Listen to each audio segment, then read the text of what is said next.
mic here.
Okay, thank you, everyone. We'll call to order our regular meeting of council. And before we start today, I just want to acknowledge that we did have, at the end of last week, a major water event in the city of Port Alberni where our water supply was cut off for about 24 hours. Just want to really appreciate the work that our community members did to conserve water during that time while we worked to get the repairs done. And additionally, I want to recognize our city crews, 2 local contractors, neighboring communities, Nanaimo, Courtney, for providing parts that were really important to the review or to the repairs. Sashot and Hupachesset for their help with communications to their residents. And a ton of other communities that reached out looking for ways to help in this matter. So the community really pulled together and just wanted to recognize all of the work that was done while we got our water back online. So we do have an agenda in front of us today. I will start by recognizing that we are meeting today on the unceded traditional territories of the Sashot and Hupachesset First Nations. Are there any late items to add to our agenda from councillors? Seeing none, any late items from our corporate officer? No, Madam Mayor. Thank you. Then would somebody like to move approval of our agenda? Moved by Councillor Solda, seconded by Councillor Mealy. On the motion, all in favor? Carried. Thank you. And I will just note that we do have Councillor Patola attending by Zoom. You're not able to see him, but we are watching for his hand to go up, so he will be able to engage in the meeting. Moving on to adoption of minutes. We have minutes from the special meeting held February 27th, 2023 at 9:30 a.m. and the regular meeting of council held at 2 p.m. Would somebody like to move adoption? So moved, Madam Mayor. Moved by Councillor Solda, seconded by Councillor Mealy. Any comments on the minutes? Seeing none, on the motion, all in favor? Carried. Thank you. We'll move on to public input period. This is an opportunity for members of the public to address council on topics of relevance to City Council, and we take up to 4 speakers for up to 3 minutes each. Would anyone like to speak today? Mark, come on forward. So if you don't mind, when you get to the microphone, use the button to turn it on and off, and if you could just introduce yourself, name and address to start. My name is Mark Bronigal, 2375 11th Avenue. I've been trying to help the homeless people here for a while now, Shari, and me and you have had some talks about this. And a few years back, when COVID ended, you promised me that the homelessness and the opiate addiction was going to be your #1 focus. Well, what have we done for these people? You know, and they talk about, another thing that I want to mention, I didn't realize that, I didn't know anything about politics until I started helping the homeless people, and that when the federal government gives you people money, the municipality of Port Alberni, they trust that you people are spending that money appropriately in that area. There's no one that watches where that money goes. And there was a there was a fellow that $120,000 we paid to assess how we were going to help the homeless people here out of a $450,000 grant. Mark, I just want to stop you. So I just have a few more questions for you. Sorry, you need to answer these questions. Mark, I just want to stop you for a moment. There's some misinformation that you're bringing up right now. Well, I'm asking you and then explain it to me. Sorry. Please, don't you think that you owe me these answers? You promised me this. You told me this, sorry. Okay. We're not going to have this type of dialogue in our council chambers. Well, I'm you guys, very happy to have a discussion with you. People have nowhere to use a bathroom out there. We got a portable shower that we spent all this money on. It hasn't been out. You guys? Mark, I need to get you to sit down. Like, I just don't understand how you think that this is acceptable, that we keep doing that to people. Well, I did, but it's not doing anything. It's ridiculous. Well, how do I get these questions answered? Gotta give her a chance to do it, sir. Well, it's been 2 years. Can you just give her a chance to do that, sir? And how do I do that? How do I do that? I think you people need to answer me these questions. Don't you guys think that these people deserve the answer? We need to do something for them. They don't even have a place to use a bathroom out there. They're pooping in the streets. And there was a Thank business you. owner that was going to We have, thank you. Seriously, they're shitting on 3rd Avenue. We have several housing projects that are happening in the community. This is a bigger topic of discussion for sure. Happy to have the conversations about specific steps the city has taken. Public bathrooms, new housing projects, pod houses, a new shower facility going in, etc. There's probably a more appropriate venue to have that conversation, and we have to be able to have it in a way where we can be respectful of each other. Are there other members of the community who'd like to speak today? Michael.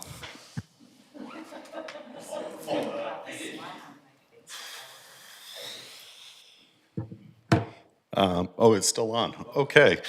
So my name is Michael Moore, 4701 North Park Drive. So I'm here to formally announce the opening of the Alberni Valley Makerspace. Before you all applaud here, I only saw one of you. So I cordially invite all of you to come down to the Makerspace at any time, even after you're no longer sitting in this chamber. Sorry. I would also like to thank the city of Port Alberni for a gracious donation of four and a half 3D printers that we have put into production. Those printers are being used to assist community members in learning about 3D printing. They are part of a larger group of 3D printers that we have in place. And in fact, this is our just finished our second weekend of being open. I've had several businesses come into the space looking at those printers to do fast prototyping to help them increase their production and visibility to other members in the community. I've also had several young members of our community come in there and take a great interest in that kind of experience. That's it. Thank you very much. Thank you, Michael. Other questions or comments? Okay, seeing none, we will move on to delegations. We have one delegation today from the BCSPCA. Come on forward. So we do give 10 minutes for our delegations and then time for council to have follow-up questions afterwards. This on? Some of you may know me, Madam Mayor, Council. My name is Sam Satar. I manage the local BCSPCA in town. And we're just here to give you a kind of a snapshot of some things that are going on. We acquired the lands in, I believe it was 2020, and we're just giving you an update of what's happening with us. And we're gonna have a little bit of some slides here or some questions later on. So. Okay, perfect. Do you need help reading? I could see it a little bit. I forgot my glasses, everybody. But this overall snapshot, I forgot to introduce you to. So Leon Davis is our regional manager. I look for him for support for everything, and he supports us here in Alberni. Corey Bonick helps me with our municipal contracts, so which we just recently renewed here. So apart from that, we were gonna skip forward a few slides. Have we already? Yeah, this is this. Oh, okay, Yeah. okay. So, are you sure? Okay, I'm not seeing it there, so. We assisted in 2022, 118,000 animals, operated in 42 different locations. I don't think I'm seeing this, but I don't think we're snapshotting forward to. I promise the next one Okay. is Okay. Anyways, we've engaged 608 staff and 3,304 volunteers, conducted over, I can't see that number, 8,069 new cruelty investigations, supplied food for over 42,000 animals throughout our pet food banks, and provided 7,000 nights of emergency boarding for pets.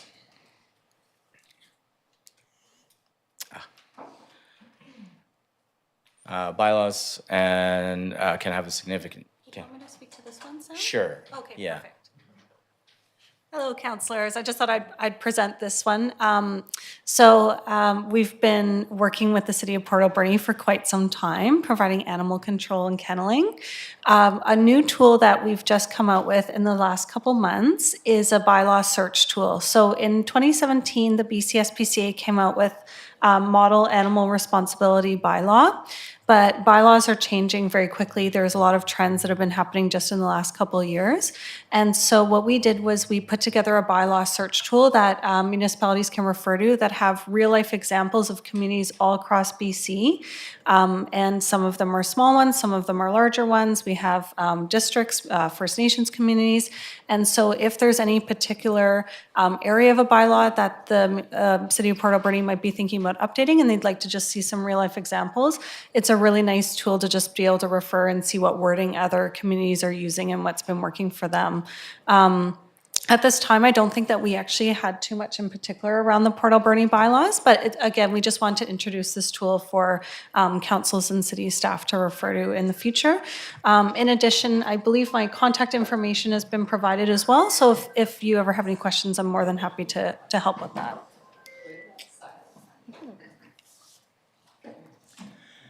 Thanks, Corey.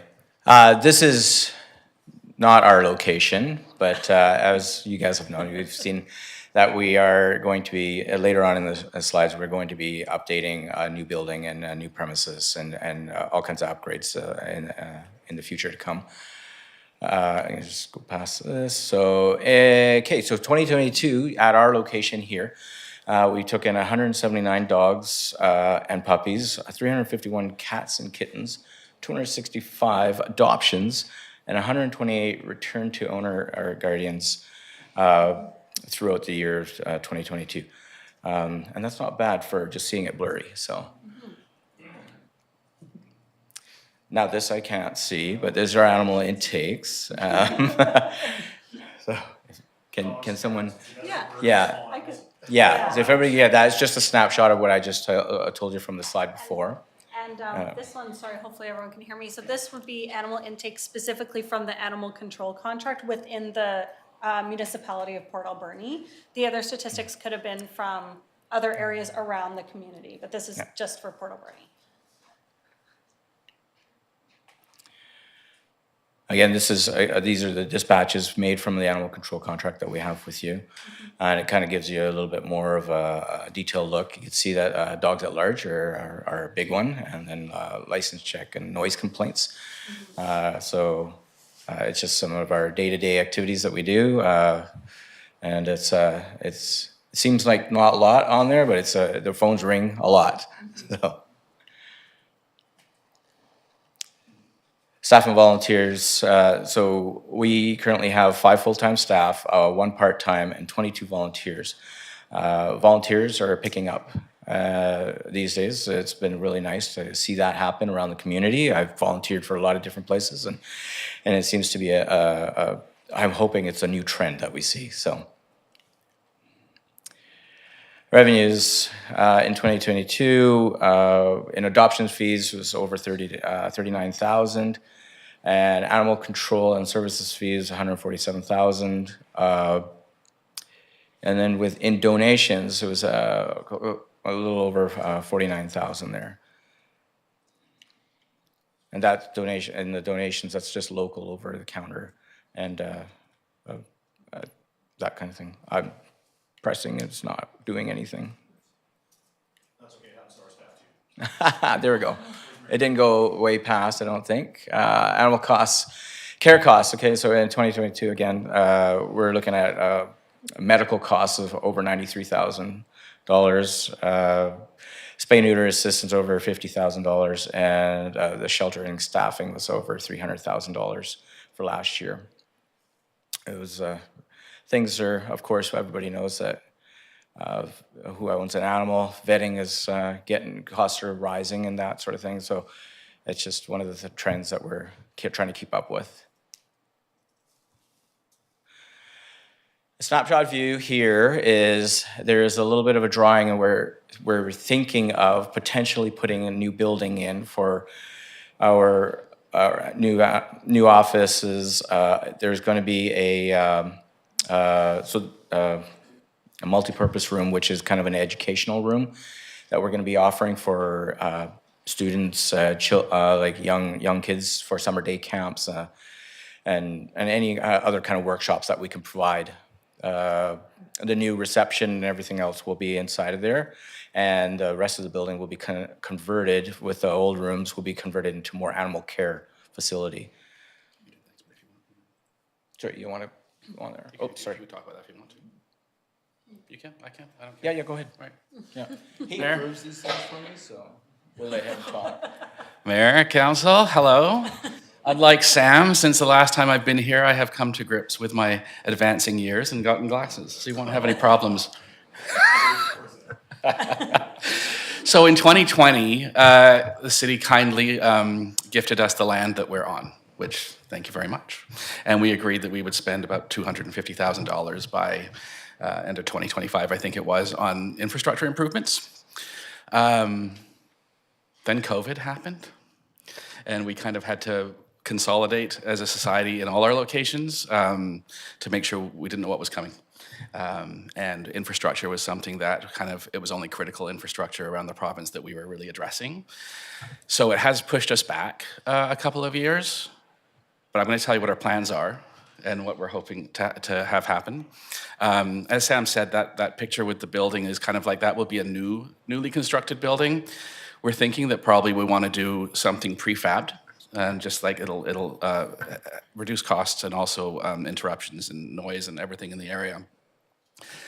And this building would, like Sam said, would replace this would be the public facing part. So when you come to see us, here's this nice new building that you're gonna come and see. There's a reception, there's a multi-purpose room that can be used for all sorts of things, including human education. So we can kind of bolster our human education offerings, which again, was pulled back a little bit during COVID, and it's so super important. And then, do some renovations in the main building now and be able to open up some of the spaces that are being used for administration for animal care. So I don't know what the next slide is, but if I push the button, it's a thank you. Can we go back? Do you mind if we go back one? Thank you. So, as COVID relaxed, we've kind of reopened our doors. We were never closed. We did have to switch to kind of appointment-only situations to protect kind of everybody. Also, we discovered that COVID was transmissible to cats, which added a whole new layer of protecting not only the people, but the animals in our care. So we've kind of started again now. We've got a new director of facilities, and what we're hoping to do is, so in this year we've already spent, I think about $12,000 on security improvements. We've been having a little bit of a struggle with break-ins and people gaining access to the property. We've had some catalytic converters stolen and some kennels broken into, so we've started to, we're paying now a security company to do rounds throughout the evenings, and we've added a whole array of fancy cameras.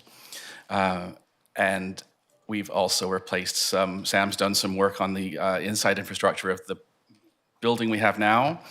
This year we're spending $20,000 on replacing the whole HVAC system so that we can add air conditioning and heating and cooling and just make sure that the animal areas are having the proper changes every hour of air that's required for good biosecurity. And when that's done, we start to look towards this. What we're hoping the city will consider for us is, because of the 2 years that we kind of lost during COVID, that we would be able to maybe extend this to 2027, which doesn't actually mean that we necessarily think it's going to take until then, but that we would just have a little bit of space to be able to get the HVAC done this year, do some of the groundwork that we need to have done for this. There's some plumbing, there's electrical, there's pads, there's things like that, and also probably going to be considering some fencing.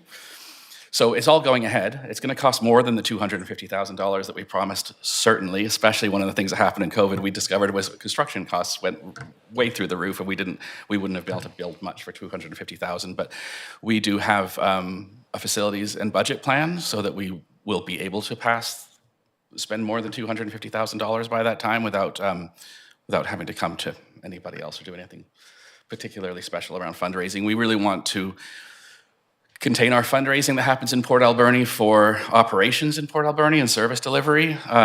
So this is kind of mostly come from identified funds from the BCS-PCA generally. And any directed donations towards capital, of course, we will use for that as well. Okay. That's it. Thank you very much for the presentation. I would imagine likely we would discuss a request to extend that timeline at a different venue and get back to you, but appreciate and we've talked about it along the way that we understand the challenges that have come with that timeline as a result of COVID as well. But thank you for the update on your operations and all the work that you are doing in the community. Are there questions or comments from council? Councillor Mealy and then Councillor Haggard. Thank you, Madam Mayor, through you to the delegation. Thank you for coming today. Appreciate it. And thank you for providing your budget. Maybe just really quickly, it's it's been a net operating deficiency for the last, well, for a long time, just maybe for the public and for council members that don't know. How do you make up, so the budget for this year, it looks like you're gonna be short $473,000. That's a big number. How does that work out? Yeah, and you'll find that that happens in most of our facilities around the province. There's probably only 2 or 3 that actually bring in enough money to operate. So the BCSPCA has its general fund. So any donation that comes into the BCSPCA that's not earmarked goes towards operating. So, you know, there was a very kind donation of $400,000 from locally here a couple of years ago, 2 years ago. And that can be a challenge because people say, oh, you've got $400,000, where are you going to spend it? And we say, well, actually, that's going to mean we operate this year without having to take money from the general funds, which could go to other shelters that also really struggle. So that's where it comes from, undesignated funds to the BCSPCA generally. Yeah. Actually, if I could Yeah, add to no, that too. Yeah, and I think that's a really good question. It's something that we hear from councils a lot.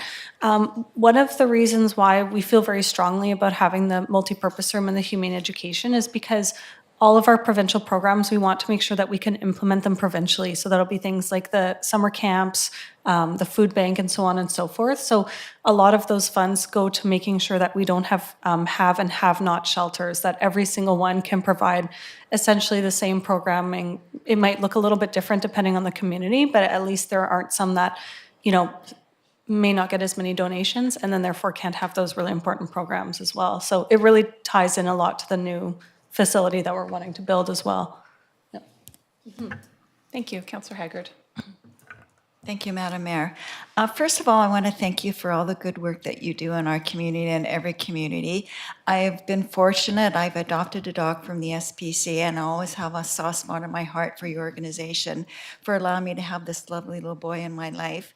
But I do have a question for you. Do you apply for funding to the regional district? Because I do know that you provide services there, because I've called you myself for different things that have occurred. Do you get funding from them? Have you requested funding from the regional district? You could, yeah, this is pretty fresh right now on our plate, but yes, you could, and I could comment after. Sure. Yeah, so I'm not too sure about, is it the ACRD that you're referring to? Oh, yeah, okay. So here's where it gets a little bit tricky. And again, this is a very common question that we receive from quite a few councils for municipalities that have regional districts surrounding them. So at the moment, the ACRD doesn't actually have an animal control bylaw in the way of strays and things like that. And so what our society does is the Prevention of Cruelty to Animals Act allows us to act as a safety net for animals in those areas that don't have a bylaw. So ideally, we would have a municipality or a regional district like Port Alberni that, you know, takes responsibility for the animals that are within their area, have a bylaw, have animal control, have a kenneling provider, but we use the PCA Act to take care of those other animals. That work from that and our cruelty investigations, we don't receive any money directly from the provincial government for that work. It's all 100% donor funded. So I don't know at the moment if we're receiving a grant or anything like that from the regional district. I don't think that we are, but again, don't quote me on that. But at this time, essentially, it is donor funds that are helping the animals in that community, just because at this time they haven't chosen to go the route of having bylaws and a kenneling provider. So yeah, we really appreciate having our partnership with the City of Port Alberni, because it allows us to use those funds for the animals that don't have any other options. So we would love to speak to them, but at this time we don't have anything. So do you want to add anything? No, just we like you say, we get calls all the time. I never say no. I'll do what I can. Just depends on the situation and how many calls we're getting. And a lot of times the general members of the communities in Cherry Creek, Beaver Creek, and Sprout Lake will actually bring the animals in if there's at large or whatever the consideration might be at the time. Sometimes we even help with just outreach. It might be a person going through a hard time in life or whatnot. Like if there was a house fire, we'll help with compassionate boarding and all that kind of all the other considerations that come along with animal care and the services. So we've never really put a hold on any of the areas to do what we can. Thank you. Councillor Douglas. Thank you. Yeah, thanks for what you do. It's just tremendous work. Like Councillor Haggard, I'd like to bring up the regional district because a lot of people aren't aware that the city is actually part of and has two representatives on the ACRD and provides quite a significant amount of funding through the ACRD for projects. So I think if you haven't thought of it, if you have it in your plans to make a presentation to the ACRD, it could be very appropriate. We did have some discussions around partnering with the ACRD. At this time, though, they weren't prepared to update their bylaws, at least within the last few months. But again, it's definitely a consideration that we'd like to revisit with them because, yeah, I think nowadays people there is an expectation of taking care of the animals in their community as well. So, yeah, Yeah, I think we're thanks. open to Yeah. it. And the animals don't know the boundaries, so they Exactly. roam wherever, Yeah, right? absolutely. The other part I just wanted to mention, you mentioned volunteers, and I'm wondering if there's any way that we can help you, or is there anything you want to bring up in regards to, like, how do people get involved with volunteering? Do you have a specific days when people can go and attend and walk animals and that sort of thing? Just wondering if there's something there you might want to bring out here, because we're televised and there'll be a fairly large audience for that. Yeah, just recently we just started looking into it a bit more, doing more local advertising and everything ourselves. Like this weekend coming up, we're going to have an open house that we're going to set up a volunteer table, and the volunteers that we have are going to run that table to accept applications and help along with the process and kind of get the word out. Sometimes there's like, it's just a matter of just getting out again, and we've all kind of been closed up for the last couple of years. So it's kind of a whole new beginning. So we're just hoping to kind of embrace this and see some positive results from it and kind of move forward. So that said, yeah, I was, like I say, I volunteered in this town for different organizations in a long time, and there was a time where it kind of spiked and it kind of went down. It kind of goes up and down.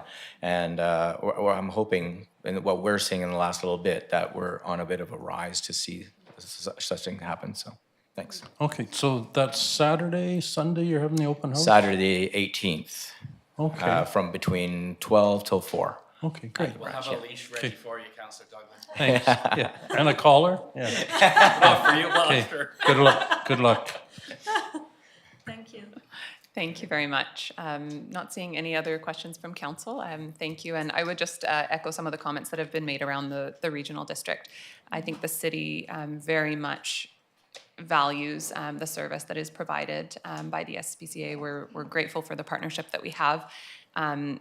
Some of the comments coming forward about the regional district, I think, are more about a feeling that often we end up paying for a service, but residents of the regional district end up still receiving benefit of that service without necessarily having to pay. So it's a bit of an imbalance between governments, but not intended at all to be a reflection on the service that you provide. And we're certainly happy that our whole area is able to get that service. We, as the regional district directors for the city, would just maybe like to push the regional district a little bit more to recognize their role in contributing to that as well. Yes, and if I may add as well, we do, when the animals come in, we do classify whether they came in from the municipality, the regional district, and then in addition, what source they came in from. So whether that was a PCA Act stray or a bylaw stray, owner surrender, cruelty investigation. Unfortunately, the downside is if someone were to pick up the animal and bring it within city limits, we record where, and we don't know that they had brought it in from outside, then we would classify it as this. But I know Danielle and I had spoken a little bit around, pricing and things like that, and that would always be reflected from the animals that were, at least as far as we know, sourced from within the municipality. So we really want to make sure that the municipalities know that they're not taking care of those other animals, and that it's coming from other funding instead. But I do recognize the concern.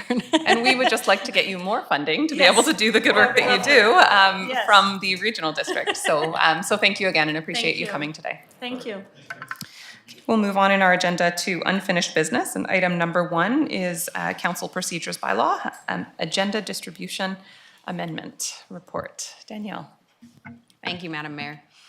Yeah, to start off, I guess, this is a request that came from council to bring forward a report discussing a possible extension of the agenda distribution deadline. So the first part is moving basically the deadline for submissions to the Friday, 9 days prior to the meeting, essentially. And then the agenda would be distributed on the Monday, 7 days prior to the meeting. And within that, the biggest concerns for staff, I guess, I'll start with the benefits. So the benefit of it is that council would have more time to go through the packages, as well, though the public then as well, because it will be posted at that same time. From a operations perspective, the biggest drawback is that we're looking at the turnover delays between coming from committees, so whether that's planning committee or even committee of the whole. Those items would be delayed, at minimum probably 2 weeks, but generally probably 4 weeks, just in time to compile that information and get it on the next available agenda. So from our perspective, at least, you're looking at, especially when we're looking at trying to reduce, development timelines, this would kind of counter that in some ways in getting those approvals through to council as needed. And I guess that's kind of counter that in some ways in getting those approvals through to council as needed. And I guess that's kind of counter that in some ways in getting those approvals through to council as needed. And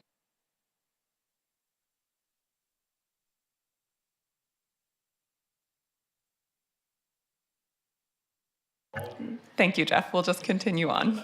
Danielle. There's no time like the present to find out you don't like your own voice. Yeah, and then within that, those are, I guess, the crux of the concerns is with the timelines. Of course, operationally, it would take an adjustment for staff time to adjust to scheduling when those submissions are due. On our part, the Friday deadline would be the submission for all items. Generally, that would be, correspondence and stuff, as staff would have to get those items in probably no later than the Wednesday. And within that as well, I guess, we're looking at not being able to necessarily get our notices out super timely when it comes to public hearings and stuff. So the notices, we'd be able to meet the requirements under the Act. That's not an issue. It's more the planning and the transition then from planning commission for those items, or, and in scheduling the public hearings, just to make sure we get those timelines done. And just for context, we've also provided an overview of what we kind of did a scan around what other municipalities have done. So I'll bring it up here, and really, we've highlighted where the city is right now in doing the Thursday prior versus what it would look like, if we did with the week prior for the agenda. And, we fall within kind of the later end, really, from our assessment of what is available for communities that are like-sized or even bigger, both across the island and even a few from the mainland, just for kind of additional perspective on where we sit compared to others. Thank you very much. Councillor Solda. Madam Mayor, I don't support the motion to change the date, and the reason is that just because the public expects to have business as usual, and the delay for anything that needs to go forward faster, it'll be even more delayed. So, Madam Mayor, I am going to move that we stay the same as we are now. So, The motion here is, if you do want to read it, is just basically Sure. to receive the report. okay, Madam Mayor, I move that we receive the staff report dated March 6, 2023, providing information related to the proposed change to the agenda distribution deadline for consideration during the council procedures bylaw amendment process. And I thank you for the report. It was Thank you. really Is there a seconder? informative. Seconded by Councillor Mealy. Okay, additional comments? Councillor Haggard. Thank you, Madam Mayor. When I read this on the agenda, I went back to the other agendas since this council started in November and took an average. So our average agenda is about 150 pages long. So if we get it on a Thursday afternoon, if you discount Thursday, we have to read about 50 pages a day for Friday, Saturday, and Sunday. If you wanted to break it down that way, and I don't find that onerous at all. And a lot of the pages have diagrams or pictures or might have only 1 or 2 lines on it. So I won't be supporting this motion either. Thank you. Additional comments? Councillor Douglas. Thanks. When we say we're not supporting the motion, there is no actual motion, is there? Other than the A one motion was just Councillor made Solda. just to receive the report. Yeah. So I think just Yeah. it's talk of not supporting the original The intent of why it came intention. forward. Yeah, okay, good. Thank you. Thank you. I will comment, and then I do just want to check, because I know we have Councillor Patola by Zoom. I think that this is a well-intentioned effort to give more time, and I guess my first kind of question to council, to councillors is, other than Councillor Haggard, who has said not onerous, are we finding we need more time? And I think that there are circumstances sometimes where an agenda is maybe even not necessarily out of the norm in length, but we know that there's a great variety of content that comes forward, and some items do require a lot more time, consideration, maybe going to a site to look at something or get a better understanding of what the issue is.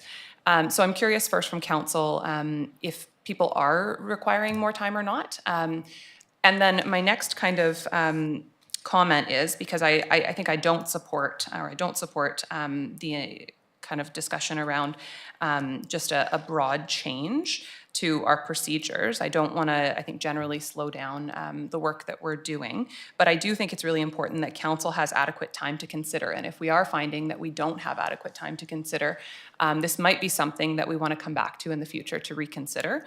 Another option that I want to remind council of is that we never have to make a decision in the moment. So if council ever feels like, maybe you haven't had enough time to properly review an item, or through the discussion around council table, you maybe hear a different point that you want to take a couple more weeks to consider, you might want to go look at something or talk to members of the public. We always have the option to defer an item to a future agenda, whether that be the next meeting or selecting a date in the future. So I would really encourage members of council to utilize that option whenever they feel like they need to, because we may not want to fully change our process, but we do want to make sure that every member of council has adequate time to make a decision that they can feel comfortable with. So if there's ever a circumstance where there's an item that is too big to make a decision on right away, or you just feel like you haven't been able to get enough time to review it to a level you're comfortable with, I just want to make sure every member of council feels really comfortable to use that option and to make a motion to defer. I'm going to go to Councillor Patola, and then I just want to ask generally if any members of council feel right now like they're struggling with the timeline. Councillor Patola. Thank you, Madam Mayor. And I completely agree with your comments because, Madam Mayor, I think you've summarized the purpose of the request for the report.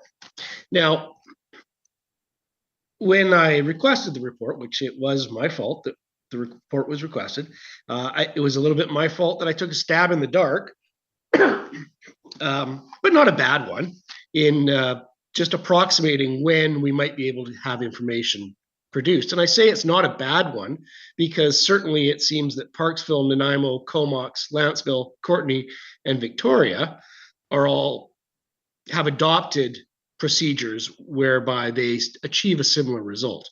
I'm not saying it's better or worse, they've just done something. I don't know what they've done, but they've done something to achieve that result. And those are municipalities that are both larger and smaller than ours.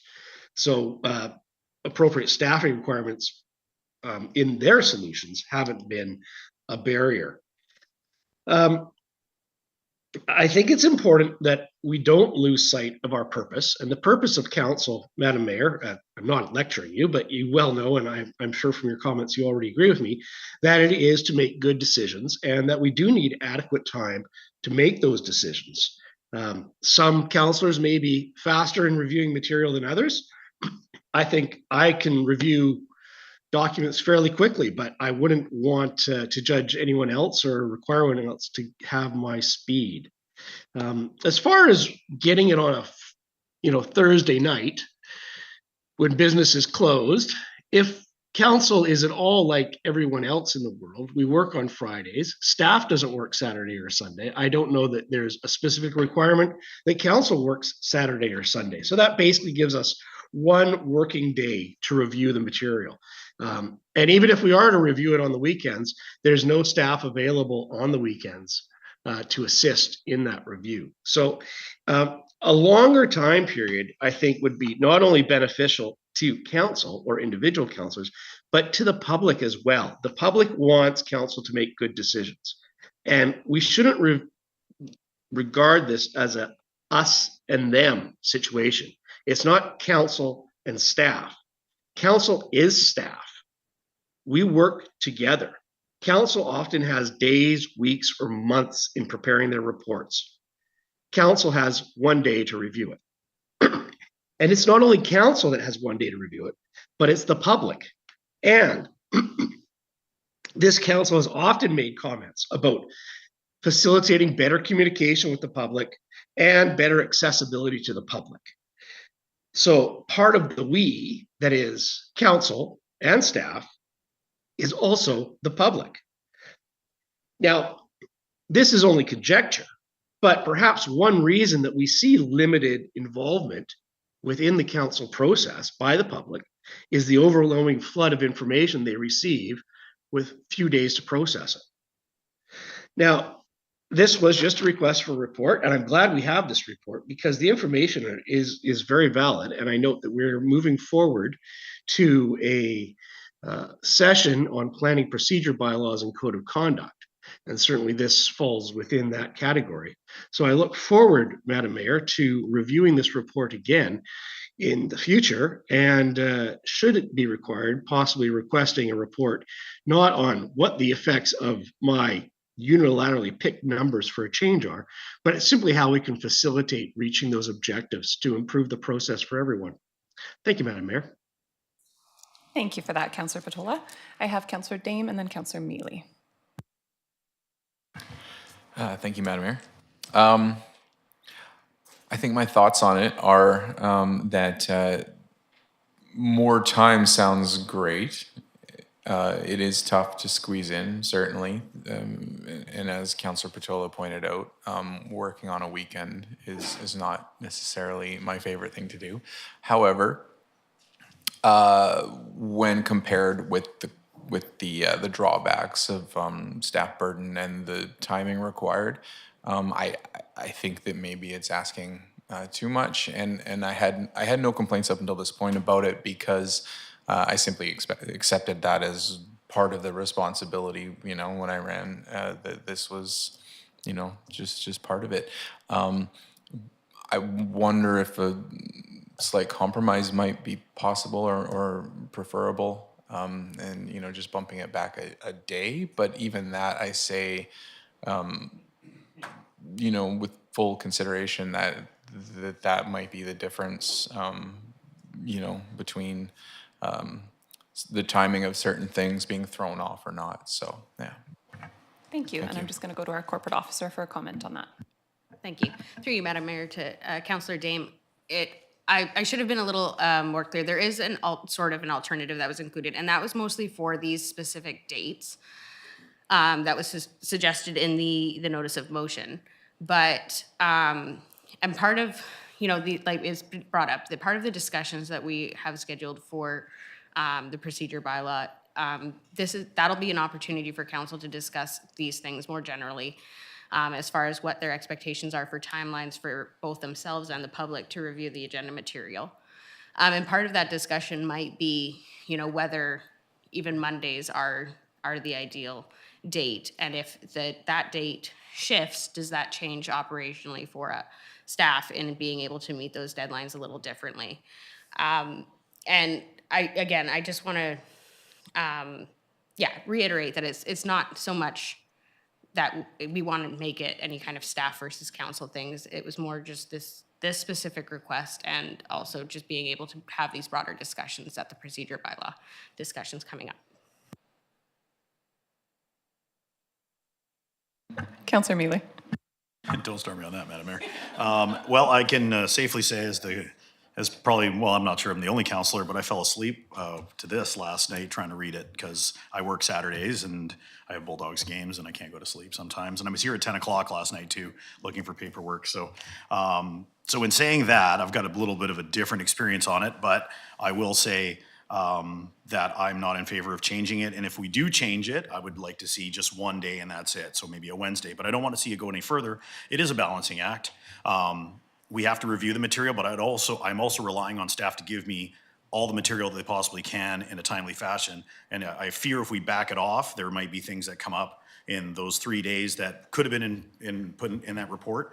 And then just going back to Council and your comment of deferring, there are always going to be Eagles Hall things that come forward that we have to deal with on that day. So we have to do it. So I'm staying up late on Sundays to do it, and Councillor Dame and I are here early Mondays. I'm just giving you the big prop there. So, but it is part of the process. It's part of the balance with staff. You know, we have trust in them to give us the information, and I have the utmost trust in them to give me the information. It's up to me to review it properly, and I just don't think that if we move it back a lot, that it's going to be beneficial in the long run. So, thank you, Madam Mayor. Thank you. One more comment from Councillor Solda. Yeah, just to say I agree with you, Madam Mayor. And another thing is, if you read the report there, it says the implementation of the proposed change in the agenda distribution deadlines is in the deadline of processing items, particularly for planning and development and APC, but also items from the committee of the whole being brought forward. So it could be a 2 to 4 week delay. And is that fair to the public? I mean, it's, what do you do? How do you balance that? And I've been doing this for years, so, and I just stay up late and read the report and work my day. Thank you. Thank you very much for the discussion. I do think that, so we do have a motion on the floor, basically just to receive the report. I do think that there is potentially further conversation to have about, and probably at our procedures bylaw discussion is the most appropriate, but about, you know, is there value to a one-day change either in the day that the agenda comes out or discussion around our council meeting day. So with that, not seeing any other comments, I will call the question on the motion. All in favor? Carried. Yes. Sorry, any opposed? Carried. Thank you. Okay, and thank you for that. We will move on to item number 2, Upper Johnston Road lighting. Welcome. Thank you, Madam Mayor. Businesses on Upper Johnston have requested lighting in the center median as entrance feature to the city between Cherry Creek Road and Broughton Street. The businesses have committed to providing the lights to be placed in the trees and bushes. Our electrician has estimated $17,000 to provide the power to the center median to allow these lights. We are at this time asking council to consider this funding during the 5-year financial plan. Thank you very much. I have Councillor Solda and then Councillor Mealy. So I'm just going to move this, and then, Madam Mayor, I move that the council receive the staff report dated March 4th, 2023 regarding the feasibility of the city providing power to the center medium of the Upper Johnston Road to enable installation of lighting on the existing trees and bushes. And further, that council consider the request for power to the center medium of the Upper Johnston Road in 2023 capital plan of the 2023-2027 5-year financial plan for the estimate of $20,000. I'll second that. Thank you. Moved by Councillor Solda, seconded by Councillor Haggard. Additional comments? Councillor Solda and then Councillor Mealy. First of all, I'd like to thank you for the report. I'm very, very happy, and I'm sure the Upper Johnston Road merchants will be excited. And the reason I changed that to $20,000 was because you never know with the cost. I just want to have a little cushion in there. There is also another budget part of it, looking after it and maintaining it, so that will help mitigate that, hopefully. Thank you. Thank you. Councillor Mealy and then Councillor Douglas. Thank you, Madam Mayor, and thank you, Councillor Solda. I appreciate the contingency on that, contingency fund. Just wanted to bring this forward. Thank you to Home Hardware and Canadian Tire, especially Home Hardware for bringing this up to us and requesting to be partners in this, which is very nice for local businesses to come forward and say they want to partner with us and alleviate the cost as well. So thank you very much. Councillor Douglas. Thank you, and likewise. I just had a question about the wording, though. And further, that council consider the request for power. I'm just wondering if it should be council grant the request. Rob, did you have anything to add to that? Or I wonder if from a budget perspective, we would be better to make that as an amendment in the budget portion. Okay, and I will change that. I'm okay with that. And just a quick thing is to say that the merchants have been asking for this for many, many, many years. Thank you. Thank you. I have Councillor Patola. Thank you, Madam Mayor. I think this is a great opportunity to beautify yet another small corner of our city. I'm just wondering if the director could comment on what kind of ongoing cost of maintenance this would contribute to the rest of the budget in future years. Thank you for that question. We anticipate it would be $500 per year. We would want to install lighting that is more of an industrial standard so we can just leave them in place year round so we don't have to remove them. And it'll be more cost effective because our staff will be able to go in there with traffic control and replace bulbs when they're burnt out. We don't need like a big truck to get up higher as we do in other locations where the lighting is off light standards. Thank you. Any additional questions from council? Okay, seeing none on the motion, all in favor? Todd. Thank you. Carried. Okay, and item number 3, Pathways and Trail Project update. Thank you, Madam Mayor. Through engagement of the public and statements from councillors, it is apparent there is support for improving the Harbour Quay pathway and connecting that pathway through the train station to Tyee and the Somas Lands waterfront, as well as the northern loop from Victoria Quay along Roger Creek through the Roger Creek Park to both the Scott Kenny Trail and Roger Street. With grant funding and funding from previous budgets, the city is able to construct this northern loop from Victoria Quay to the Roger Creek Park end, as well as to Roger Street, as well as from the Harbour Quay to Tyee and the Somas Lands. Further to that, we have recently received a grant for the Roger Creek Park to Scott Kenny Trail, which in lieu we're expected to put $290,000 towards that. So we anticipate we can construct all of that in 2023 by the spring of 2024. After these proposed works are completed, we will consider connection of the Northern Loop and the Harbour Quay alongside the development plans for the Somas Lands, as well as re-engage council on options for that connection. And that would be happening in the future. Thank you. Questions or comments from council? I have Councillor Haggard. Oh, sorry, I thought you had your hand up. Councillor Mealy. Thank you, Madam Mayor. I move that council receive the staff report dated March 5th regarding the update on pathway and trail projects for which the city has received grant funding. Thank you. Is there a seconder? Seconded. Seconded by Councillor Dame. Any additional comments? Thank you, Councillor Madam Mayor. Mealy. I appreciate that. So, yeah, so just to clarify for everybody at home, this is just from the intersection from Gertrude and Pemberton. Oh, I've lost it. And then up through Roger Creek Park, correct? And that's the only, Roger Creek Park, and then on the train tracks to Roger, sorry. Yes. Too many roads. Do we have the map? Sorry. Yeah, I was wondering if we could put the map up as well. But thank you for the question, Councillor Mealy. And to clarify, this is not the connecting piece. So I think that's really the question that you're asking. And that, as a result of feedback from the public, was really the major change that happened, was pausing on that section. Okay. Councillor Patola. Thank you, Madam Mayor. I just wanted to be clear because I'm not quite sure when you say this is not the connecting piece. That means, sorry, Madam Mayor, not yourself, but the report's directed not towards the piece that connects the northern loop and the southern loop, for lack of better terms, the Harbour Quay and the Victoria Quay pathways.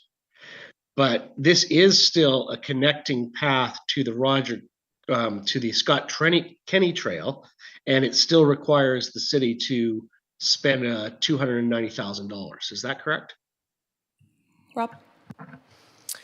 If we do the connection to the Scott Kenny Trail, then the city will have to fund an additional $290,000. Otherwise, the remaining is included in this budget. And there is significant connection by doing this, as you've pointed out, to Scott Kenny Trail as well as to Roger Street, where we see a significant amount of high school students walking along there and through the park. So this will make that a lot safer and easier for them. Thank you. And could I just ask staff to clarify the $290,000? We haven't allocated yet where that would come from because it was moved to 2024 prior to receiving this grant in our budget. We're just receiving this report right now, but it does notify us that portions of this are going to tender. I guess, Andrew, do we still need to allocate those funds in our budget? And if so, do you have any suggestions yet on where those funds would come from? Thank you, Madam Mayor. You're stealing my thunder because I was going to bring this forward at the next staff report with the financial plan, but my recommendation to council would be that we would take the money from the Growing Communities Fund that we just received, the $5.2 million, and fund it with that. So there's no impact on taxation in 2023 for this item. Thank you very much. Okay, any additional questions? Councillor Patola, did you have any more questions to that? No, thank you, Madam Mayor. Thank you very much. Then we do have a motion to receive the report. On the motion, all in favor? Yes. Thank you, carried.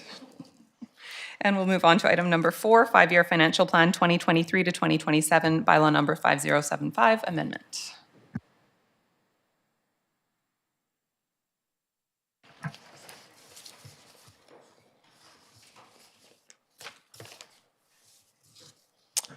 Thank you, Madam Mayor and Council. So today, I'm bringing forward a recommendation to Council to amend the financial plan. There's other options that we do have as far as amendments, as I just mentioned, regarding the funding of the linking the Roger Creek Trail.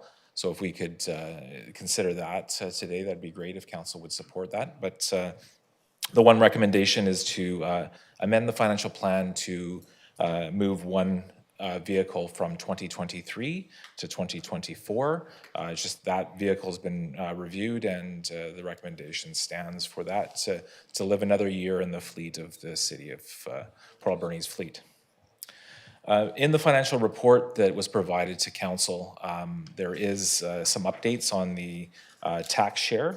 I know we usually bring a staff report independent of that as we get closer to the tax rate bylaw that we introduced in early April, but with it being pushed back and no direction from council as far as changes, because right now we are currently allocating the share across all the assessment classifications as it was in 2022. With non-market change, we have seen an overall increase in non-market change, which helps out the burden or the share in each classification. And within the residential class, it was a increase of 0.65 in the non-market change. So non-market change is new building, new development in that classification, and it supports the share of that taxation in that classification. So as we see that new development, that 8% that was proposed as far as the increase, the actual impact on the residential class is 6.97%. So the average single-family home will see a 6.97% increase in 2023 if all else remains the same. We do have some considerations, of course, as far as adding things to the financial plan. That could be done through taxation, or we could use reserves such as the Growing Communities Fund. But with that, you can see that that is an impact that actually supports lowering the tax share in that classification. So that will come forward as far as a recommendation to council if there's no other direction, but seeking that tax rate bylaw probably later in April because we have pushed back that schedule. With the discussion that we've had so far, there has been some items that council may like to add to the financial plan, including the $150,000 that was removed from the transportation assessment review that the engineering department put in. With that, that could be undertaken with the taxation, or it could be we could look at reserves. And if possible, I'm not clear whether we can use that Growing Communities Fund, but we could investigate that and bring back a recommendation. But if council seeks that increase, I'd ask you, council, to make that recommendation today to add that to the financial plan. Also with that lighting request too, if council would like to add that to the financial plan and that comes through taxation, that would be about a 0.7% increase in taxation. 0.0, I think 0.7%. So it's a very small amount. But that was with the 17,000, so it'd be slightly higher with that 20,000. You know, that's one example. If we do look at taxation for the 290, that would be obviously much higher, closer to the 1% increase. So that would bring it closer to an 8% lift for the average single-family residential home. So if there's any desire by council to add anything to the financial plan today, please make that recommendation, and staff will make that recommendation to include that in the financial plan. Thank you. Could I just ask first our Director of Corporate Services to comment on the best, I know our Director of Finance just said make a recommendation, but we are a council meeting, not a committee of the whole. So would we be best to make these as formal amendments to the budget, or request more information back from staff? Like, and thinking of the three, so some of them may be simple. We've got the Roger Creek Path project. We've got the $150,000 for the infrastructure assessment, and then we've got the $20,000 for Upper Johnston Road. Through you, Madam Mayor, yes, I would say making the recommendation to change amend the capital plan, if you're certain that those are the changes you want to incorporate. With the 290,000, assuming that is in fact something that can be covered under that, the new funding, and not under taxation, if you're comfortable with that one as well, then we can proceed with that one as well. Okay, and just noting that we do have on here a motion to amend, would we read each of the new motions for amendments as well as the one that's written separate and vote on them separately? Through you, Madam Mayor, yes, I think that would be the best. Okay, thank you. And just want to note as well for council that there could be other things that council wishes to bring forward. Now is the time for that. There will be more time, but certainly whatever people want to bring forward, whether it's adding or reducing from the budget, welcome to do that today. So I'm going to go to Councillor Haggard first. Thank you, Madam Mayor. Andrew, I had this written down since this morning, so great minds think alike. I was going to make a motion that we move that the draft financial plan included the $150,000 for the street renewal master plan. And if it's not eligible under the Building Communities Grant Fund, then we take it from taxation. I know we haven't received those parameters yet, but we should be receiving it shortly. So one or the other, we have to get moving on that. Thank you. Okay. And is it adequate to have that moved in that way, or should we be moving it as a formal amendment to the budget?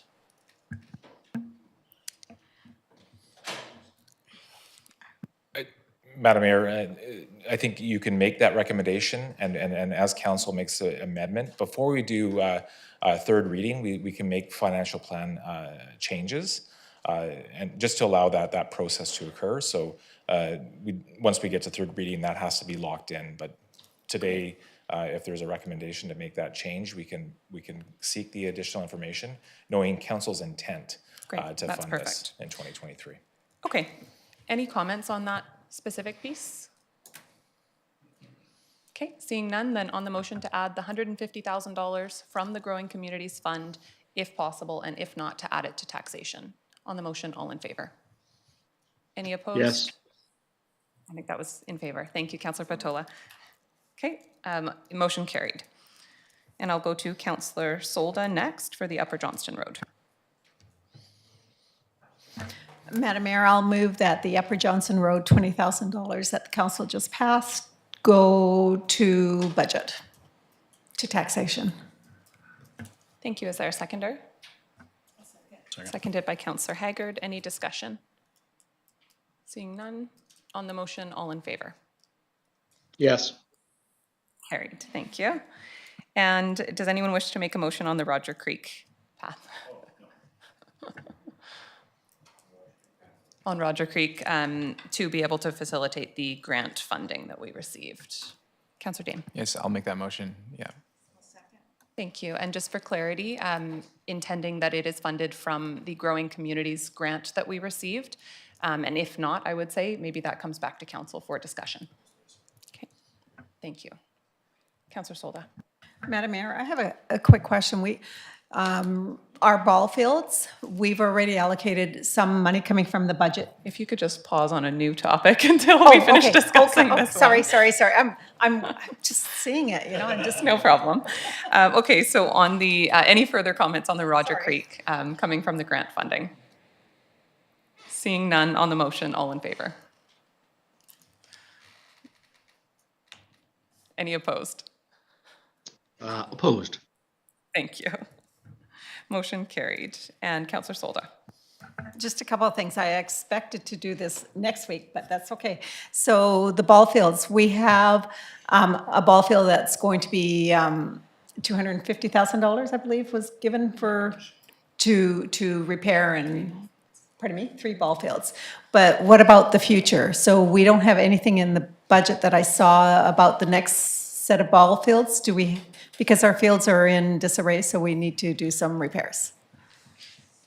Madam Mayor, through the annual financial plan, there is parks maintenance that is undertaken. Nothing specifically large scale, but there is money in the financial plan through the parks maintenance that is undertaken to do field work. So. Thank you. Councillor Solda, I wonder if it would accomplish what you're looking for, because I think there's definitely a consensus on council that we would like to see the continuation of capital improvements to our ball fields.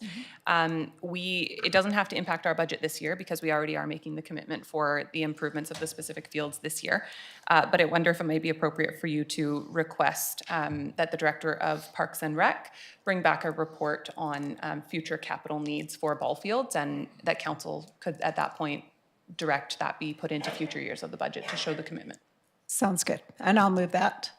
Thank you. Seconded by Councillor Mealy. Any comments? Councillor Dame. Thank you, Madam Mayor.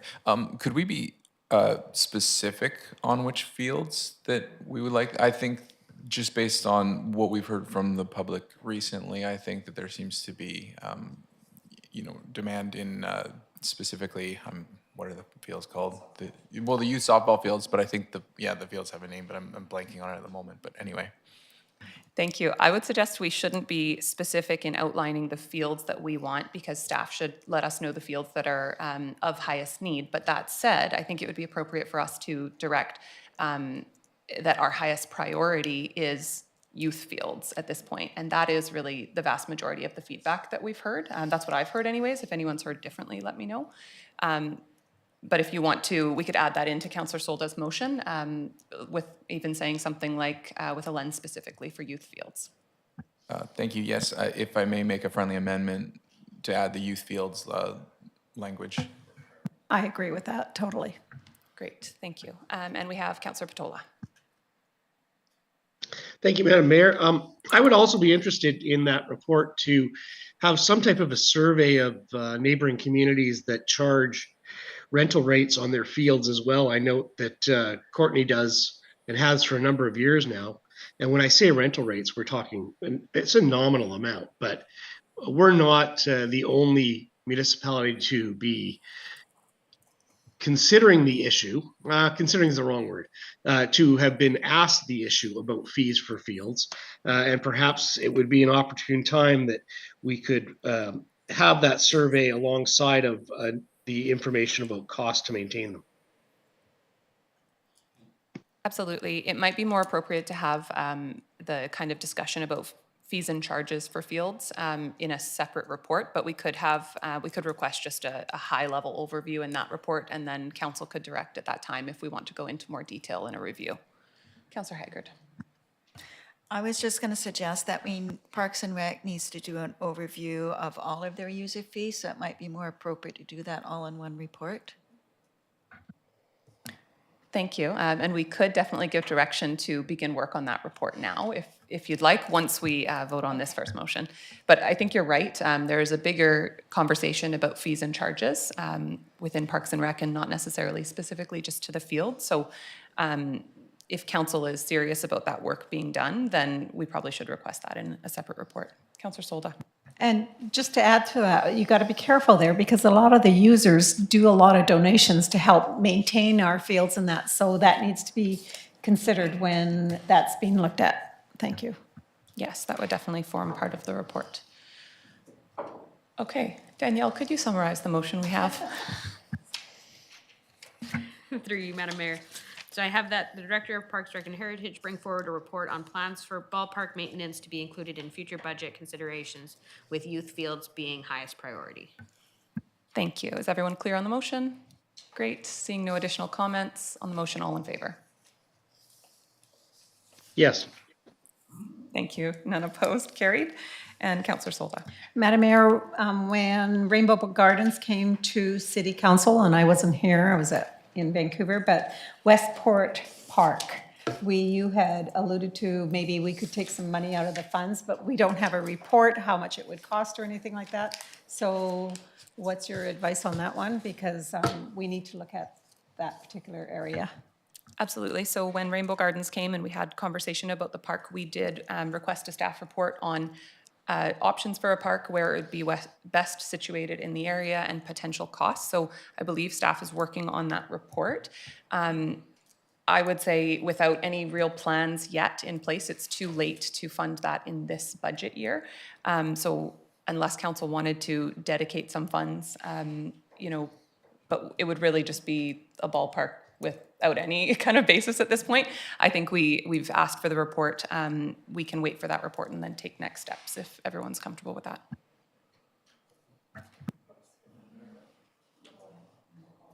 So, Madam Mayor, there was mention at that meeting about coming out of the funds maybe that the province has given us.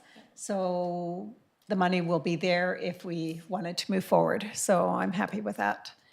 Yeah, thank you. And just for clarity, we have received $5.2 million, and so far we've allocated about 400, or less than 400. So there would be lots of funds if we did want to use those funds for a park. And I know there's lots of other projects that we're going to be looking at for those funds as we move forward. I've got Councillor Patola. Thank you, Madam Mayor. That was going to be my comment. Is there are many, many uses for those funds, and I'm be a little concerned that if we just, in a rush at this meeting, find ways to spend it so it can be in the budget. I think those funds are there; they're secured. I really think that the budget should be dealt with as a separate item, and then special spending from those funds can be dealt with on its own with appropriate thought put into it. There certainly are a lot of streets that need to be paved. Yeah, thank you for that. And I think specifically with the motion that Councillor Haggard made around an infrastructure plan and adding that back to the budget, that is going to form part of the basis for our consideration of those funds. But we don't need to look at expending those funds this year even. So I think that we need to really look at infrastructure and look at what our future needs are and allocate those funds over time in the way that makes most sense. So that could be for parks and other things, but it's having that work done first will be important. Councillor Solda.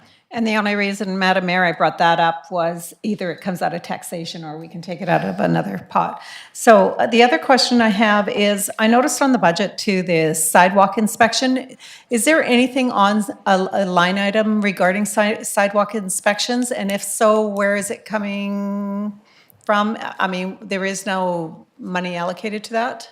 Or is there a specific line? There used to be. Sorry, I know you look blank there. It specifically is within that roads budget that we have for road maintenance. It's the pavement, it's the curb and gutter, and it's the sidewalk as well. So the inspection comes out of that operational budget. All right, thank you. And also regarding the vacant building registration fee, I would like to see us enforcing it, but I would like to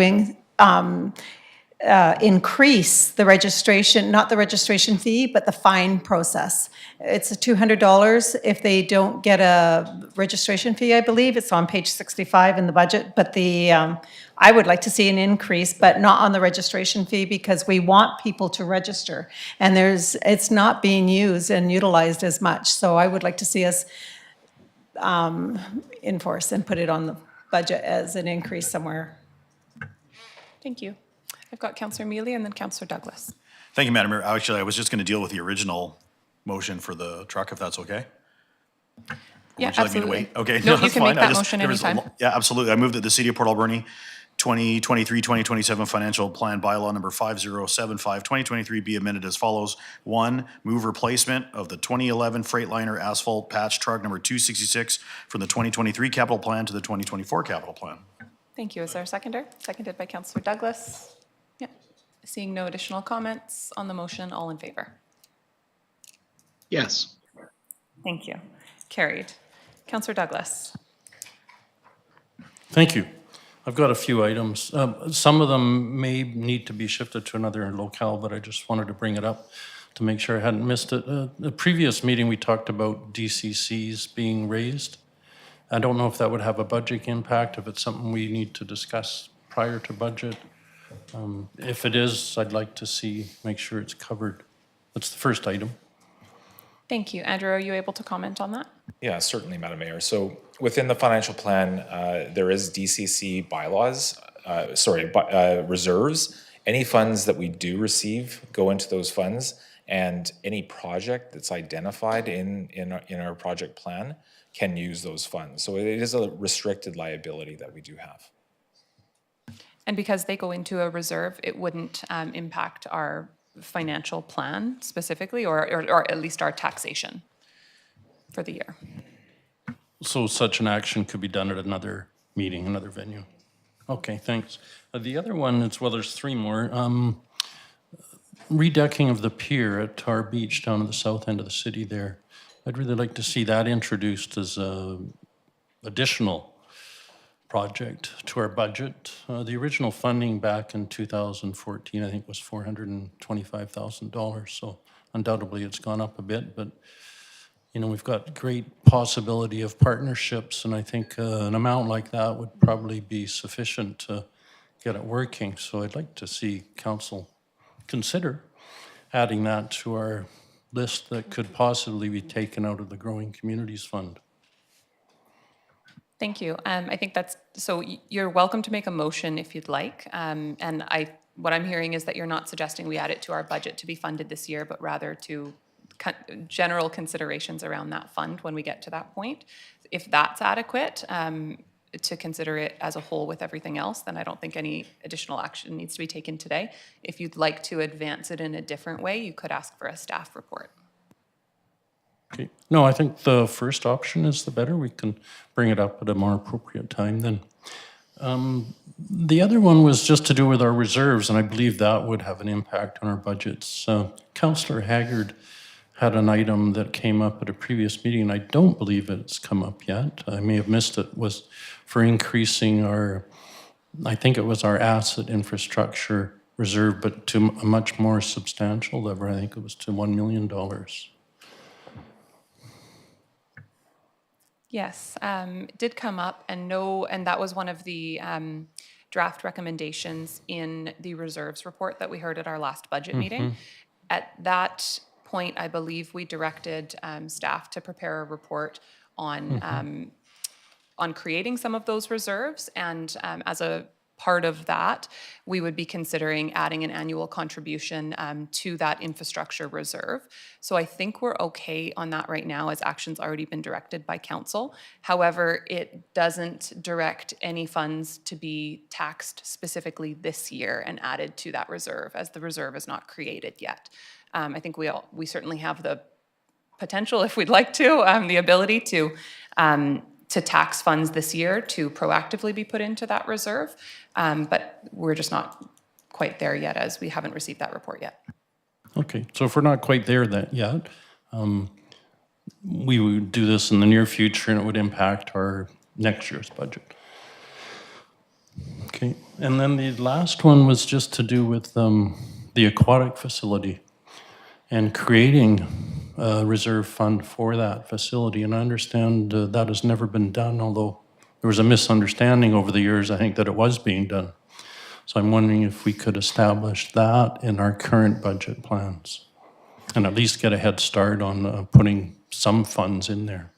Absolutely. So with that reserve as well, and I'm just talking about the specific account, we did direct at our last committee of the whole budget meeting that that reserve be created as a result of endorsing all of the recommendations in that report. Again, that doesn't direct any funds to go into that reserve this year. So we've started the process of creating the reserve. If council would like to specifically direct any funds into that reserve, we would have to do that through budget this year or wait until next year. So that is an item that I would like to pursue then, if we could create a motion to, I don't know what the appropriate amount or what the best amount would be in our budget considerations, but I would like to make a motion to that effect, that we move and create some funds within that reserve for this budget year. I think we need to be more specific on how much funds you'd like, or are you asking for a report for staff to recommend an amount? If staff is able at this point to say what might be amenable to the budget, is that an unreasonable question? Andrew. Madam Mayor, I think given we are approaching our public consult opportunity next week, so a little plug for the Committee of the Whole next Monday on the 20th. So with that, I think we need to have the financial plan kind of where we are as far as taxation. So if there's any desire by council today to allocate funds to the financial plan to enable that contribution, whether it's a 1% or 2% lift in 2023 to get going, I just ask that council maybe present that now so we can have that discussion next week. What would a 2% lift entail? A 2% increase to a reserve fund, Madam Mayor, would be approximately $500 and maybe $510,000 approximately, in that range. And right now we're at an increase to the average household of 6.97 or maybe 6.98 with the change that was made to taxation today, which was minimal. So we would be looking at 8.98% to the average home if we made that change today. One more question. Could that funding be drawn from whatever current assets we may have in the community forest funds? Could you speak to the funds in the community forest right now? Yeah, Madam Mayor. So in 2021, we used most of that reserve to purchase the SOMAS. We did receive a $300,000 dividend in 2022. So that is the value that we currently have in there. And that's where it sits. So $300,000 in that fund right now. There may be a conversation for this council to have about if we wanted to just direct all dividends potentially to the pool. I know that that was a consideration at one point in time. We used the bulk of the dividends for the SOMAS purchase, and I know we are anticipating obviously not owning that property forever and repaying some of those dividends. But that's a consideration that, again, wouldn't necessarily have to be made as a part of budget. I think if we want to consider changing the bylaw for community forest dividends, we should consider that at a different meeting, but could be done in the very near future by adding a notice of motion to our next agenda. If we want to add to taxation 1% or 2% or something specifically for the pool, we should do that today. Okay, thanks. Yeah, just so I'm clear on that, I think I understand. So if we wish to create the reserve for the aquatic facility, and if we wish to start out funding that reserve with current assets, for example, $250,000, we can do that at another instance and it will have no impact on taxation. Correct, and we have already given preliminary direction to create that reserve. Great, So okay. we haven't added any funds to it. Anything that we add from the community forest reserve wouldn't have an impact on taxation, so it could be Okay, done at any time. Good, so I can make a notice of motion to that effect at a future meeting, and, okay, thanks very much for your time. You can even make a notice of motion to that effect in half an hour. Thank you. Councillor Mealy. Thank you, Madam Mayor. Okay, so I have a clarifying question for staff first, then I've got maybe a suggestion. So we are going to sell the SOMAS property. It's going to happen. So the money to purchase that came out of the Land Sale Reserve Fund. Does 100% of that money have to go back to the Land Sale Reserve Fund? And I guess what I'm getting at is perhaps a way to do this is, let's say, I'm not throwing it out there, let's say we sell it for $5 million. 10% of that can go towards this fund, but make it contingent on the sale of the property rather than take it out of taxation, because I'd really like not to add another 2%. So, but legally, can we do that? Madam Mayor, so the funding for that purchase came through a variety of different funds, including General Reserve Fund, which included the Alberni Valley Community Forest. There was, just varying funds to enable the purchase without having a tax impact.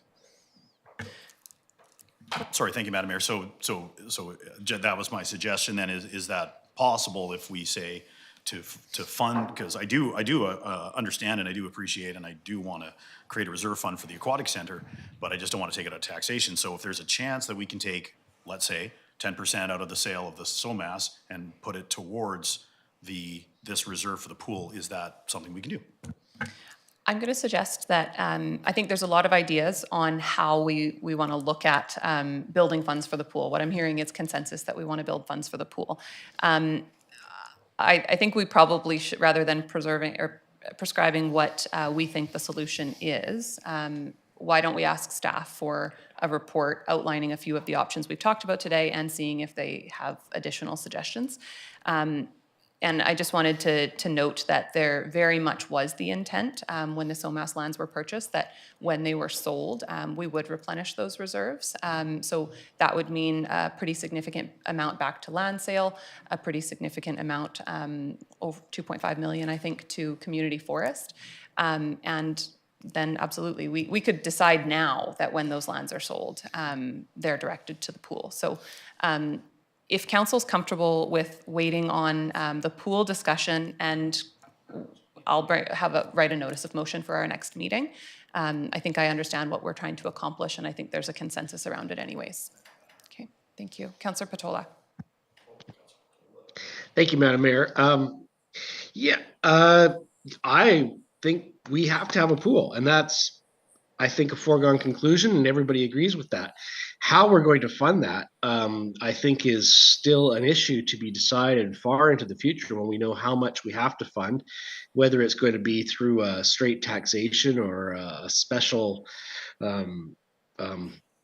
levy of taxes, or how that all comes around, or what funding is provided. So in the meantime, while it's great to save money against a rainy day in the future, I think the best place to save that money is in the pockets of the taxpayers. I see no reason to raise taxes now just so that we can put money into a bank account aside. I'd rather leave it in their pockets, and once we get to the point of knowing what the pool costs and how we're going to finance it, then break the bad news then, or good news as it may be. Thank you very much. Okay, I'm going to go to Councillor Haggard and then just say any additional changes to the budget to be directed today, but let's try to not get off topic on different issues that we can deal with at any point throughout the year, although noting that they're important issues and making a commitment to them today is important. Councillor Haggard. Thank you, Madam Mayor. I'm not sure if this is the appropriate time to make this motion because it won't affect the budget, but I'd like to move that Parks and Recreation Department review their user fees sometime in the year 2023 to implement the new fees in the year 2024. They have not been reviewed since 2015, and I think 8 years, it's time. Thank you. Is there a seconder? Second. Seconded by Councillor Solda. Any discussion?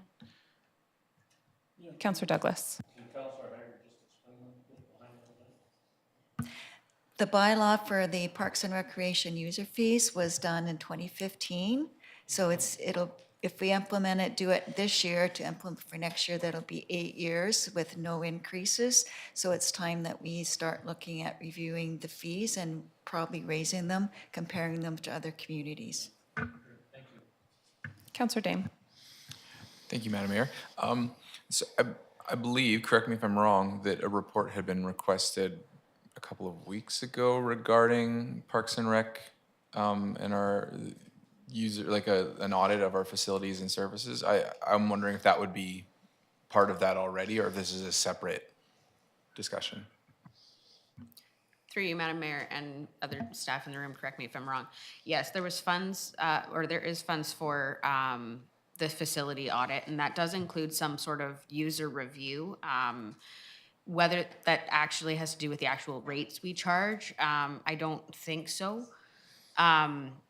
So that being said, if we did want to review that bylaw this year, then it would still be appropriate for council to make that motion. Okay, thank you.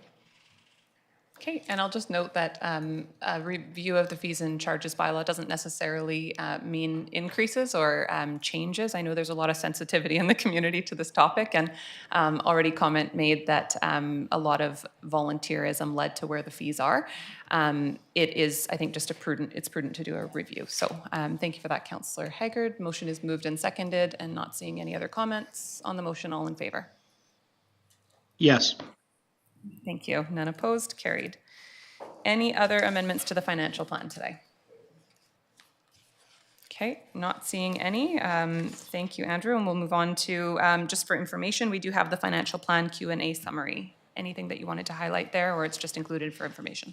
It's just included for information, Madam Mayor, and if there's anything that council would like to discuss, we could discuss further. Thank you. Councillor Mealy. Not really for me, but more along to the public. I mean, these are all the questions that have been asked since February the 6th, and they have, itemized responses. So it's a great resource for the public to see the questions that have been asked and the real answers from staff. So I really appreciate you putting in this in their Director of Finance. Thank you. Thank you. Okay, moving on then to staff reports. Item number 1 is accounts. Councillor Solda, I believe. Do we have the accounts sheet somewhere? Thank you. Councillor Solda. Okay, Madam Mayor, I move that the certification of the Director of Finance dated March 13th, 2023 be received and checks numbered 152354 to 152420 inclusive in payment of accounts totaling $2,503,028.53 be reapproved. Thank you. Is there a seconder? Seconded by Councillor Mealy. Not seeing any comments on the motion. All in favor?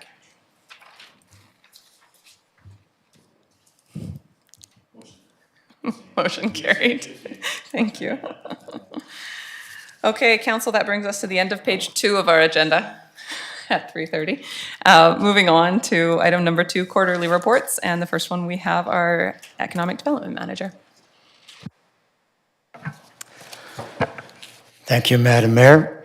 I'd like to start by adding my thanks to the engineering and public works crew for last week's short, fast fix on the water, and to the residents who stepped up to the plate to honor the stage 3 restrictions, and to the other communities who stepped forward to us, for us. We may complain about the rain at times, but our abundance of water and our ability to access it is a huge asset for retaining and attracting both residents and businesses. In a related vein, I'd also like to give a shout out to our maintenance assistant and resident philosopher, Ma'uke, who seizes upon community events and other happenings to leave an inspirational message on the whiteboard in the staff room downstairs every day.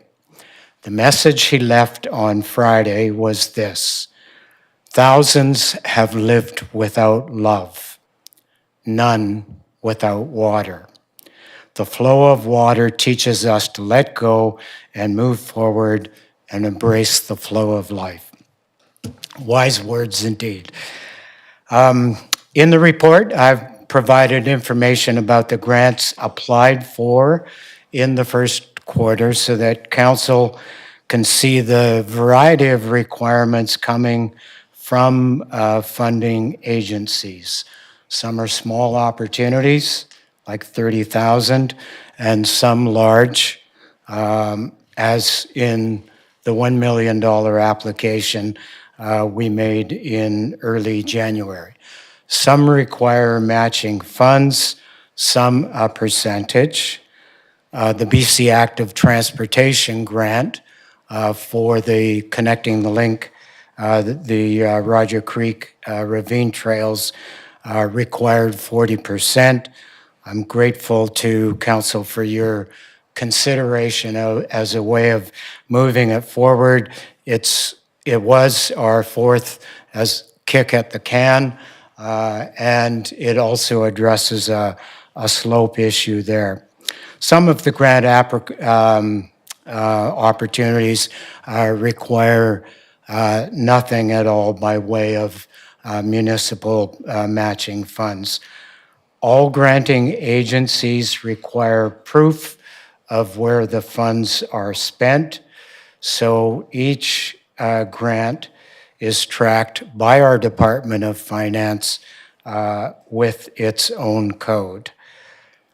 The other matter I'd like to draw council's attention to is the Ocean Communities Climate Challenge initiative we are participating in with Rimouski, Quebec, and Yarmouth, Nova Scotia.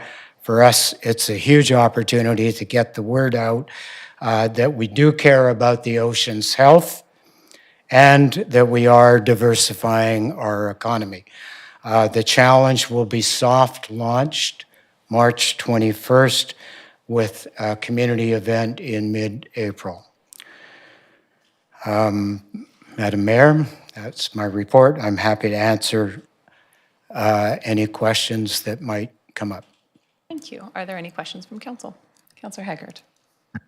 Thank you, Madam Mayor. I know it's been a few years since we've done a business walk. I feel like I've really kind of lost touch with the business community. Have you thought about maybe doing another business walk in the fall so we can sort of touch base with our local business community again? Good suggestion. I do make a habit of getting in touch, going and see one business on average every week and getting a sense of what's going on, but by all means, a broader, more fulsome perspective is in order. If you ever want company, give me a shout. Thank you. Any other questions or comments? Okay. Just want to thank you for all the work that you're doing. And I think that we have been very successful with grants lately. And I know we are waiting to hear on the $1 million one, feeling very optimistic. Yeah, just thanks again, Pat, for all the work.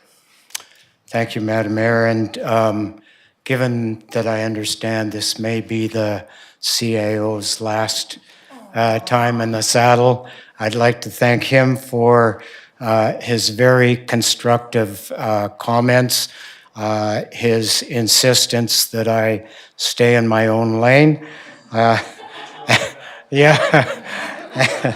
Yeah.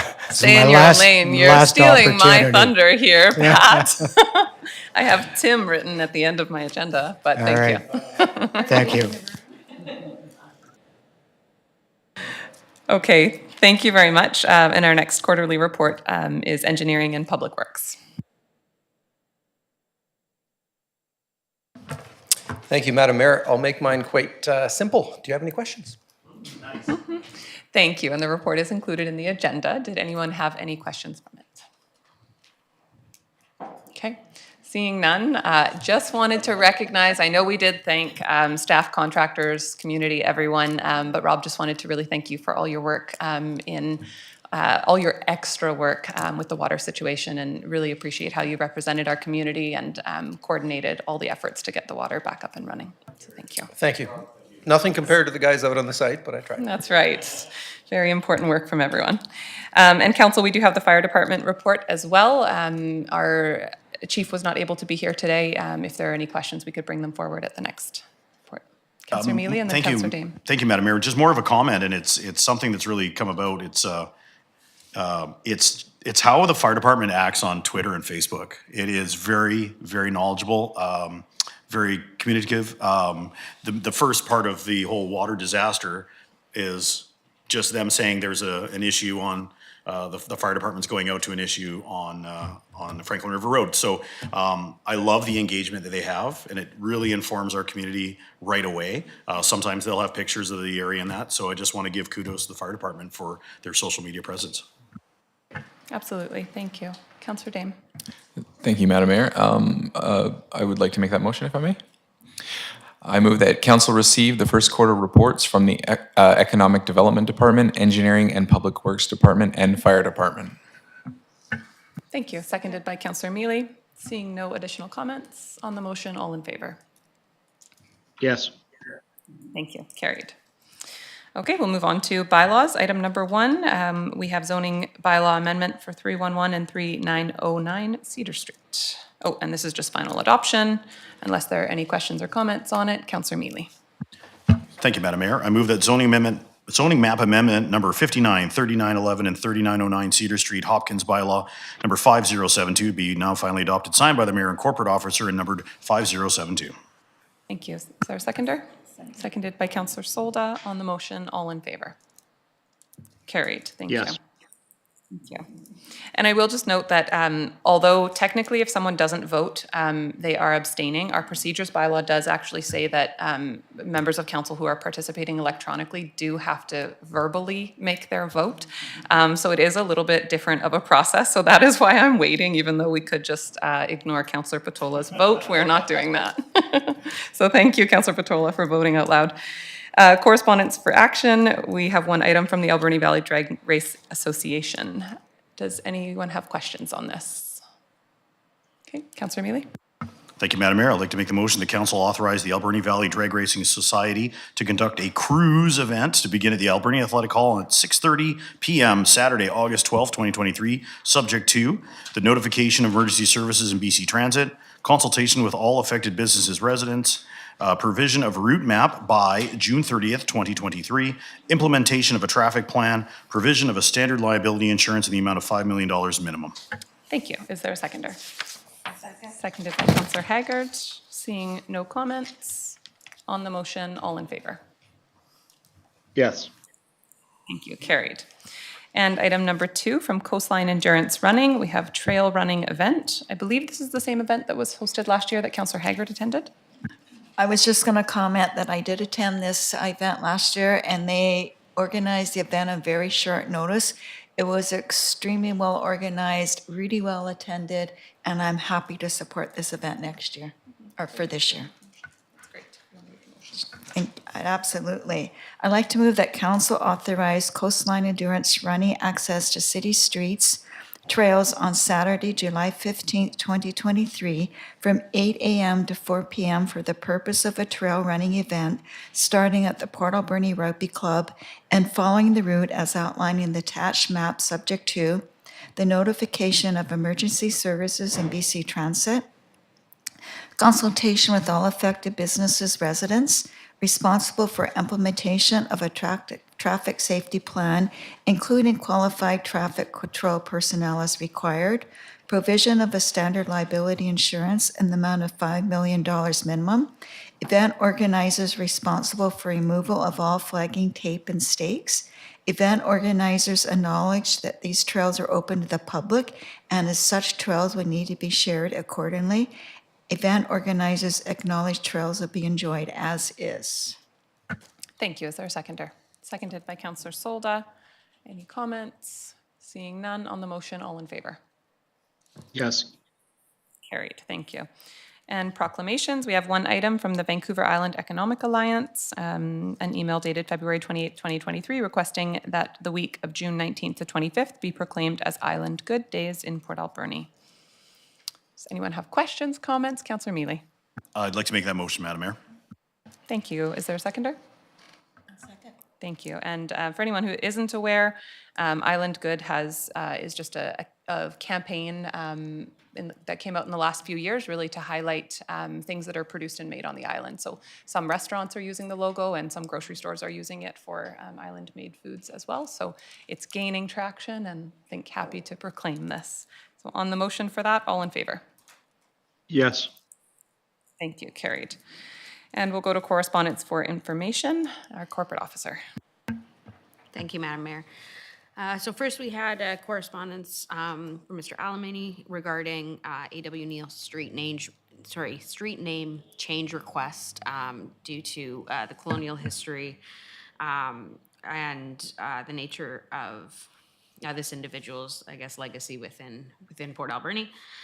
We've also received a request from Beta Sigma Phi Laureate Delta Kappa chapter requesting for the Community Arts Council to remain at the Alberni Harbor Quay.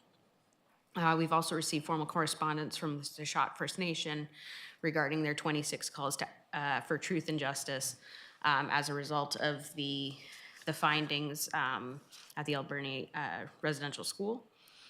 We received a request for council consideration of a new aquatic center and turf field location for basically the turf field to be located at the current location of Echo Center, and then the pool to be, or the aquatic center to be built across the street. And finally, we received the Alberni Valley Museum and Heritage Commission minutes. Thank you very much. Are there any items councillors would like to speak to? Councillor Dame and then Councillor Haggard. Thank you, Madam Mayor. In response to Mr. Alamani's letter, I would like to make a motion that staff prepare a report on the costs and implications of changing a street name. Thank you. Is there a seconder? Seconded by Councillor Mealy. Any comments? Okay, seeing none on the motion, all in favor? Yes. Thank you. Carried. Thanks for that, Councillor Dame. Councillor Haggard. Thank you, Madam Mayor. In response to the inquiry about the new aquatic center and turf field, the Aquatic Center Facility Committee has had their first meeting, and there is going to be a schedule for public participation coming out soon. So I was wondering when I get that schedule, if I could send it to you, Danielle, and you could forward it on to this person, so maybe they could attend and provide some feedback on their ideas. Thank you. And we might want to get into the habit of forwarding all correspondence regarding the aquatic center or creation of a new aquatic center to that working group as well. Okay, any other items? Seeing none, let's move on. We have one release from in-camera, Harbor Quay lease agreements. Danielle, did you want to speak to that at all? Thank you, Madam Mayor. Yeah, just briefly, Council has approved lease agreements with the two units for the donut shop down at Unit 3 and Grassroots at Unit 15. It's a renewal, current operators that are, same businesses that are still in those areas. Thank you. And just flipped my page and realized we have two releases from in-camera. So if you wouldn't mind speaking to the sale of equipment at SOMAS as well, that would be great. Absolutely. For the second one here, this is just the authorization of sales for salvage materials and equipment at SOMAS. Just notifying the public of these sales and notices that they may have seen out for the public over the last week here. Thank you. Councillor Mealy. I'd like to make a motion, Madam Mayor, if that's possible. I move that the council release for public consumption. We don't actually have to make the motions. We're just releasing the motions from in-camera. Oh, I apologize. It was in italics, so my bad. I thought it was. Thank you. That's okay. Okay, seeing no comments on that, we'll move on to council reports. We do have one report included in our agenda, and if any members of council would like to speak to any specific items, business. Okay. Motion to receive the reports, Madam Mayor. Thank you. Is there a seconder? Seconded by Councillor Dame. On the motion, all in favor? Carried. Thank you. And items of new business, we'll move on to the first one, which is a motion, a notice of motion provided at the last meeting. Councillor Dame. Thank you, Madam Mayor. Yes, I'm going to back up a bit. I would like to move that council direct staff to prepare a report addressing the Sashat First Nation 26 calls for truth and justice. Thank you. I will second that. Any comments? Okay, seeing none on the motion, all in favor? Councillor Patola? Yes. Thank you. In favor, motion carried. Thanks for that. Item number 2, we have a development application for 3110 3rd Avenue.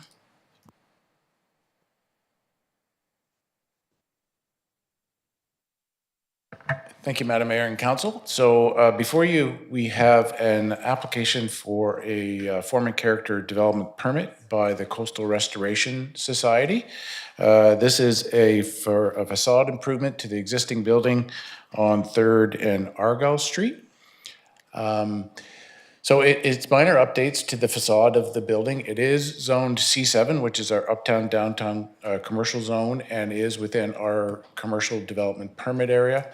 So they're proposing to do some minor updates to the facade and some significant improvements to the interior of the building that is not covered by a form and character development permit, but there's lighting improvements, signage, cladding repairs, a bit of a suspended art sculpture under the entrance, and some First Nations murals are being proposed. So they will be adding some security lighting to the building and the adjacent parking area to be more in line with CPTED principles, crime prevention through environmental design. They are proposing some mural artwork on the building. That final design work is still under consideration. Murals are not part of our form and character development permit area. They're permitted, they're not considered signage, they're a piece of art, but we don't have guidelines for those, but certainly allowed, and I think that'll be an exciting component to this new building. This is just giving you a bit of an idea of some of the proposed materials. The mural would go on that kind of patchy green area on the side of the building that's being shown there. And you can see there's this suspended art sculpture kind of at the front entrance and then going into the interior of the new space. Again, just showing this is the 3rd Avenue frontage, so you can see the existing building and what the new building will look like. And as I indicated, this is covered by a form and character development permit area. Staff have reviewed this and it does meet the intent of our development permit area guidelines and our city's official community plan. And council staff supports the issuance of this development permit and that it be authorized, or council may provide alternate direction, and I'd be pleased to answer any questions. Thank you. Councillor Mealy. Thank you, Madam Mayor. I'd like to make a motion that council authorize the issuance of development permit number 23-01, that the Director of Corporate Services be authorized to sign up the permit, including the development plans as shown on Schedule B, prepared by Colin Harper Architect, dated March 6, 2023. Thank you. Is there a seconder? Seconded. Seconded by Councillor Dame. Any comments on this or questions? It looks fantastic. Okay. On the motion, all in favor? Yes. Thank you. Carried. Item number 3, we have UBCM Housing Summit and a request to authorize a member of council to attend. And I believe this conflicts with AVICC or overlaps days potentially? I don't think it does. No? Okay. Okay. And AICC is.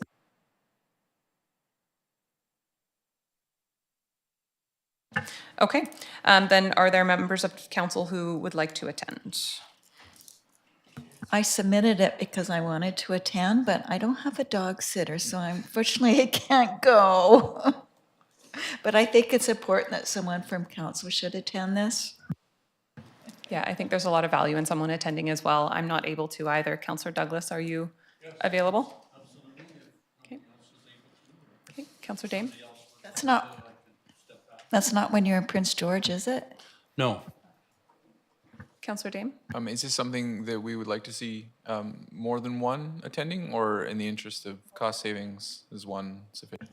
Danielle, could you speak first to is this included in our council travel policy, or are only specific conferences outlined? Through you, Madam Mayor, we're going to actually pass this off to the Deputy Director.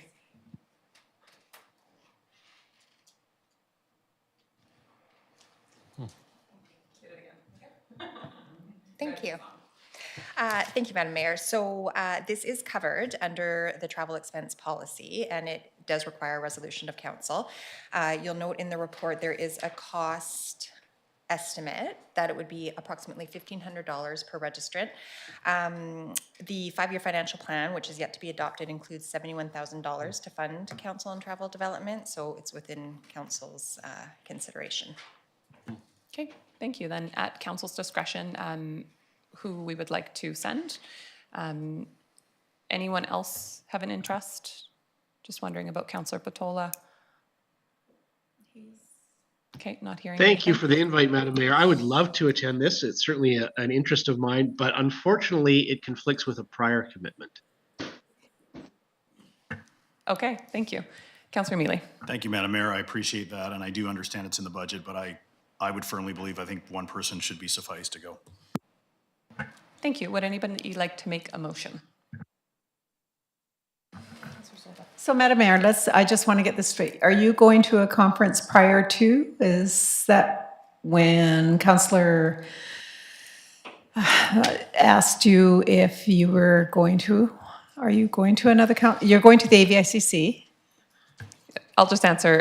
Councillor Douglas is attending the Council of Forest Industries Conference in Prince George. So unrelated to this one. And I know he has indicated as well if somebody else would like to attend. So why I'm asking, Madam Mayor, Councillor Dame is going to the AVIC, but not to another conference too. So I will move, that Councillor Dame be allocated. Okay, is there a seconder? Seconded by Councillor Haggard. Okay, any comments? Oh, you put your foot in your mouth. Why don't we say Councillor Dame with a backup of Councillor Douglas, and council basically authorizing sending one person, if everyone's okay with that? Yes. Great. Okay, that's a friendly amendment to the motion. That's fine. Okay, on the motion then, all in favor? Councillor Patola? Yes. Thank you, carried. Just to clarify, I'm not attending a conference in Prince George.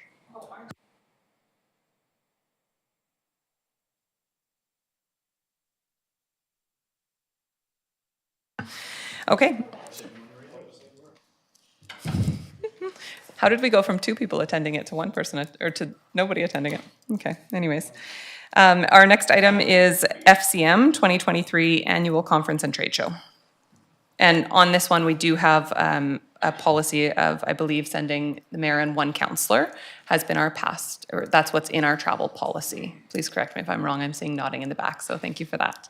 Councillor Solda. And Madam Mayor, I believe the ACRD, are they still paying half of the mayor's expense to go? They review that year by year. However, the last, I believe, 3 years, they have approved that. So anticipating that likely that would be approved again this year. And they provide half of my registration and travel costs. Okay. Who would like to attend FCM? Councillor Douglas. Councillor Haggard. No, okay, okay. I'll go next year. Councillor Patola. Councillor Patola. Okay. I think FCM is a really important conference for each member of council to have the opportunity to attend at some point. There's a lot of value and really high-level fantastic sessions. So I would suggest that somebody attend who hasn't attended before, just to try to make room for each member of council to have the opportunity. Councillor Douglas, have you attended, I assume? Yes. I did attend in the past, yeah, on a different, 2013, I believe. Yeah, absolutely. And Councillor Haggard has attended as well. And Councillor Solda has attended. My suggestion would be then that we approve Councillor Patola and myself to attend with Councillor Douglas as the backup if either of us are not able to attend, if council is comfortable with that. And then that we make sure that that rotates each year, because I think it is really important for everyone to have an opportunity. I'll move that recommendation, Madam Mayor. Thank you. Is there a seconder? Seconded by Councillor Dame. Any comments? Seeing none. On the motion, all in favor? Yes. Thank you. Motion carried. And moving on to three-stream waste collection service contract amendment.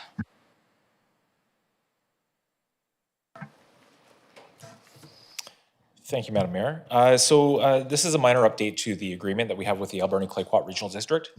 Currently, we take our recycling that is gathered in the community and take it to the Alberni landfill where it's deposited, and then they will take that, the ACRD, to our transfer station down in Parksville. So with that, we continue to divert more and more recyclables from the landfill. This agreement supports that additional diversion of recyclable goods in the community. Thank you. Are there any questions on this? Okay, seeing none. Councillor Solda, would you like to read this motion? Madam Mayor, I move that Council authorize the mayor and the corporate officer to amend the three-stream waste collection service agreement with the Alberni Clayoquot Regional District to provide a $1,700 per month reduction of costs for the handling and shipping of recyclable materials related to the city's curbside collecting of recyclable materials within the city for 2023. Thank you. Is there a seconder? Seconded by Councillor Dame. Seeing no comments on the motion, all in favor? Yes. Thank you. Carried. Any other items of new business for today? Seeing none, we'll move on to question period. This is an opportunity for members of the public to address council on topics of relevance to City Council. Roland. The microphone's on. I listened to you good folks driving down from Comox, and I didn't hear anything that made me drive off the road, so I made it here. Anyway, I came just to, there was a discussion about, I guess you're calling it the community reserve funds, the EB money, I'm calling it, the 5.2 million. I'm just wondering if, through you, Madam Mayor, to the Director of Finance, and maybe this is more for an audit committee, but I got thinking that we're going to be drawing money out of this reserve for a variety of projects, and in 6 months or 2 years, a councillor is going to be asking staff to make a report.